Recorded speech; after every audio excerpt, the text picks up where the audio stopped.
Hello traders, welcome to today's Bitcoin and cryptocurrency market update. And yes, of course, everyone knows we had that big crash day yesterday. We did cover this on stream yesterday evening, but in today's video, I'm going to be going over again some of the reasons why this happened, and also, yeah, explaining the reasons why I'm now more bullish today than I was a few days ago, and how I see the market playing out in the near future, because we had planned for this move, we had prepared for this move, and we profited from this move down quite massively. It went a lot better than expected. I have to say sorry to anyone that was caught up in any of this, that may have been caught offside, but we've given you enough warnings, okay? So hopefully this will be a lesson, because this is a normal part of trading, okay? This is not anything unusual. This is just completely normal. What happened on this chart, we've seen it in bull markets many times, okay? You come back around here, you have 30% moves down in the space of a day or two all the time, even in the middle of bull markets, even when things are very bullish. It's just what happens when you're trading these kind of markets. And if you can learn how to actually trade these, then they can turn from what is 99% of people's worst trading days, where they lose entire accounts, to your absolute best trading days. I doubled 2 accounts yesterday, just from this move, and that's how, yeah, that's how significant it is, and that's how profitable it can be if you know how to trade this stuff properly. So we're going to go over a little bit more about that and how you can start to spot these things, hopefully so you don't get caught out next time. But first of all, I just want to cover again, and I have covered this before, so the signs that this was happening, okay? We'd come into a really, really important area of the chart, and you can start to have a look back at what happened during this structure as an example. And again, I don't trade them too often, but I kept saying this. We had 4 cases of bearish divergence on both the RSI and the MACD. So we have 1, 2, 3, 4 highs. 1, 2, 3, 4 highs, sorry. In fact, 5. 1, 2, 3, 4, 5 highs. So 5 cases of bearish divergence on this. The very same as when we had 1, 2, 3, 4 instances of this bearish divergence on the previous all-time high. Okay, so you can see this trending down on the RSI. You can see exactly the same thing here on this one, and we get the same thing playing out on the MACD as well, although it's a little less clear. Like, you zoom in and you can start to see the same thing. Okay, lower highs continuously being put in, and this just says momentum is being lost by the bulls. Okay, and if we go on to the, let's say, the hourly chart, like, realistically, where can this go? Okay, look at the chop. So look at these big moves. Okay, we're seeing big moves in the market. These big moves continuing, you're getting good percentages out of each day, and then what happens? It just turns into nothing. There's nothing here. There's nothing going on. It's the volatility has completely disappeared. So at that point, the market has 2 choices: the massively unlikely option of it just going parabolic and shooting straight through all of this resistance, or it just flushes the market out. And more often than not, you'll see when these things happen, it just flushes the market out. And that's, again, you see stuff like this happen, and it's very, very easy to prepare for. It really shouldn't. It shouldn't be anyone. No one should really be getting liquidated on this stuff, because you should not be overexposed on these highs. The problem comes when people get so caught up in trading the 5-minute time frames, because that's all we could trade. Okay, we spent 3 days within a range of 1%. We came up, spent another day within a range of 1%. So all you can trade are these low time frames. And then what happens is, as soon as you get this move down, you can see how there are attempts to hold. And you can see where the traders are getting caught up on these low time frames. We did a trading room yesterday, and we were saying, if this doesn't hold, I fully expect it to go to the lows of the range or lower. Yeah, we had this weekly open here, which was identified as a level, but at this point, volatility is so low. If we come back into a range, I am expecting this not to hold and just to come straight through. And you can see what happened. We lost this daily level, back tested it a few times, had VWAP coming down on price, and then it just an absolute chaos of liquidations and stop losses, which unfortunately, as everyone knows as well, I was out at the time when all of this happened. It's so disappointing because yeah, I really wish I was able to have traded this move, but luckily, because I had prepared for this and yeah, predicted and prepared for this, I did have limit orders ready. I was already in a short, and I knew where I wanted to buy. Okay, so that's yeah, yeah. I guess just yeah, how that went yesterday. So anyway, where am I now looking to for price to continue? I guess so. We have to look at the higher time frames now. So now that we've gone from this chop on low time frames, we're now looking at the higher time frames. And what we have are two very important higher lows here. You could say we've changed market structure by taking out these lows, but from a daily perspective, these are the ones that you need to be watching. All of this stuff's very, very close together. It's all been taken out. So you'd say the 1 hour chart, the 4 hour chart, maybe we've got this change of market structure, which means that we would be looking for shorts if we do get a bounce up around here. But as long as we're closing above this 42 to this 42 to 40,500 area, then you have to say this is very bullish, and it doesn't look like there's any damage at all when you actually zoom out and start to look on the daily chart. Even more so when you look on the weekly and the monthly, it's just really very, very insignificant, the move down that we've had, but really, really nice to trade.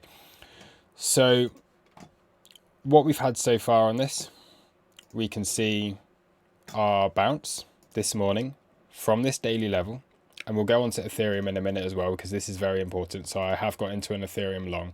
So we had our bounce from when we got the initial bounce up into this area. We came into our golden pocket. So it takes it from our low to our high. You come into your golden pocket, you come into this daily level, and it gets a bounce underway. Right now, we are caught below this wick low, and this was the significant one with that change of market structure that did happen. Whoa, I'm doing a little fib on this. I don't need to do that. We're caught right now just below. Why is it not giving me the right tool? Anyway, you know, you get the picture, yeah? We're caught below this wick. I can't even click the right tool this morning. So that's where we're stuck at the moment with the resistance that's currently there. So I'd say we're looking really, you have a little range. Again, we're going back onto the lower time frames. We have a small range that, let me just go on here, is from yesterday. Okay, so we have this little range here. And then what we have is this other little kind of range coming in here. So you can split this into two halves. I would probably expect to pull back on this, and then to see if it can come back into this area and then come up to local resistance on here. So if we have a look at where our local resistance may be, obviously this daily level is going to be significant. We are going to have our monthly and weekly VWAPs being significant levels if we do see a rise up. And I'd say also if we pull a fib from the point of breakdown all the way down to our lows down here, then you can start again to see confluence with the 0.5 here. You can start to see if our weekly VWAP comes into this golden pocket. And then if we have a look higher up at where we have the whole move, then you can see a little bit of confluence here with this 618 level and our weekly level a little bit higher than where we are currently on here. So yeah, I'm expecting a few days of just relative calm, possibly a grind down before we see a move up. A grind down would be nice because I'm still in a short position. It would be nice to take a bit more profit on that if this does come lower. But also, since this morning, have got into this long position on both Bitcoin and Ethereum after it hit this daily level. And again, I'll show you in just a second where Ethereum came into as well. So that kind of covers I guess, a little bit of the support and resistance on here. Also, just to be aware, our point of control is right here. So this is quite significant also in that if we continue to close candles above this point of control, I have absolutely no reason at all to be bearish and looking for these lower prices. If we start to lose the point of control, or if the point of control comes up to meet price, which it could very easily do at either this kind of 47,200 or this 46,400 area, our point of control may move up there. If we continue to hold up here, then that may give us some space to point of control moves up, price gets caught below, and then that can initiate another move down on the chart on here. But yeah, really, realistically, I think that's probably everything on Bitcoin that I do want to go over. So let's go on to Ethereum and we'll have a look at this. Okay, so Ethereum, ignore my squiggles. I was doing all these squiggles on stream yesterday, so we'll just get rid of that. But very simply, monthly level. Okay, this is ETH BTC. As long as we're holding above this monthly level, I see no reason to be looking for more downside. So it is testing it, and it was testing it significantly yesterday. But Ethereum looking pretty good. Okay, it's had this other move down overnight back into this zone, and we're looking at that once again as being support. If we do start to lose this and start to put in like a bit of a downtrend here, then I would fully expect to move down onto this daily, this 68,000 sats kind of area on this chart. What we also have, and this is where I took the bounce from this morning, is we did identify this as a potential support on Ethereum if we did get that second move down. And you can see once again exactly kind of where this is. This is where I had my positions waiting, this is where I had my alerts set, and this is where I took my long position. And very, very easy, isn't it? You go onto here, and where are we seeing resistance? Okay, VWAP and a daily level. It's really, yeah, it's really not that complicated at the moment. This is very, very simple stuff to trade, and yeah, really quite profitable stuff to trade as well. So those are the levels. I would probably say again, as long as Ethereum's holding in this green box, looks absolutely fine. If it starts to break down, and if again Bitcoin breaks down further and the ETH BTC pair breaks down, which I do think is a possibility, I do think the large caps are done. And I'm not looking for big like swing trades on the large caps now. I'm looking more for small cap plays and for Bitcoin trading once again on this. But yeah, I do think as long as this is holding, then it could see a move up probably into this 33,750 kind of area, or at least just to take out these highs and get a swing failure of the highs before a move down. However, if we do grind down, then we do have our other levels of support down here at $2,770 and $2,580. So those are the levels to be aware of on ETH. Litecoin, once again, almost came into that ultimate buy opportunity down here, but again took out these lows. Very nice. It is below its point of control. That's where it's seen some resistance. And yeah, at the moment, it's just, again, hanging out within this range that it was previously in. So I would say a move down, again, depending on what Bitcoin does. I do think a lot of the larger cap alts, so Litecoin being an example, it hit our target. I was telling everyone it hit target. There's no reason to be in a long position on Litecoin anymore. So I do think that we can see a pullback on this as well. This clearly is no longer our monthly open, so I can delete that from our chart. And yeah, that's Litecoin. And now just, I guess, quickly, just the other thing that I wanted to say, low caps, yeah? This is exactly what we were saying. Algo, one of the ones that we had identified as being really nice in an accumulation, okay? It's in a long range. What happens? Bitcoin has a shakeout. Small caps will fly after this. And I think I said it around, I'll play a little bit of this clip that we were saying on Monday, possibly, or I might just upload it onto YouTube later. I may just do that. But what we were saying is that I think all of the targets had been met on the large caps. Bitcoin had come into resistance. Everything had aligned for a big flush in the market and for small caps to take over, and for obviously Bitcoin then to regain some dominance, which the small caps can't really affect. So we're seeing that. Okay, we're seeing some nice moves up across some of these small caps here. in reaction to the Bitcoin bounce. And I do think that a lot of these smaller assets will continue to perform very well.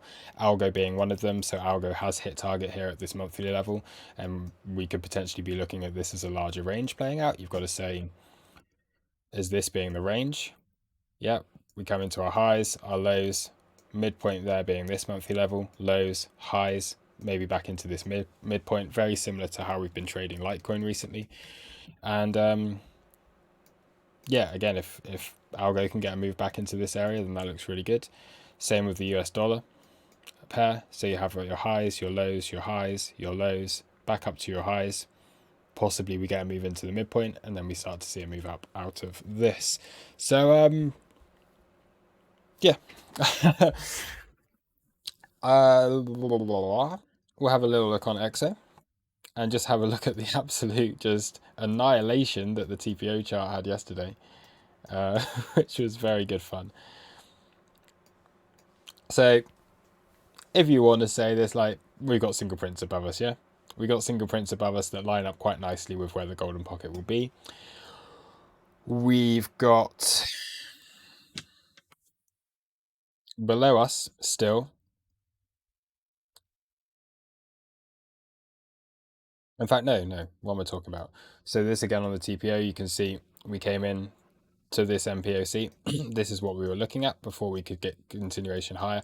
I'm not so much looking at this one down here. However, that is still a possibility. That is a very significant low for us. So $39,300. I would say if we do come down that low, that would be about the line in the sand of if we do come down to 39,300, it has to bounce or we're looking at bear market territory once again. But yeah, as of yet, this is all looking fine. This is still a balanced area. And all it did was like, it's a bit too high up here. Let's come back into where we're happy with price being. Bitcoin's pretty happy around this 46k area. It's quite clear to see that. And yeah, we'll see how this can develop on from here after that. So yep, nothing else to cover. I will update everyone if we get any nice price action. I'm going to do probably a video on some altcoins that I'm looking at as well, because if we do start to get this grind down on Bitcoin, then I think it could give, once again, some nice opportunities for the alts. And we are seeing this rejection, okay? So we're seeing this rejection from these lows. Oh, what am I doing? From these lows. Seeing this rejection right now.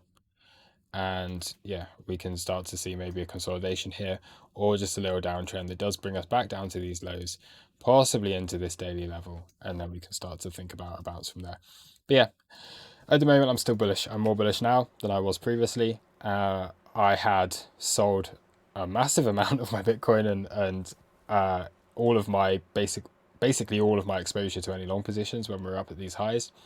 Realistically, when we were here looking for this move up and then a big crash, and that's exactly what we've got.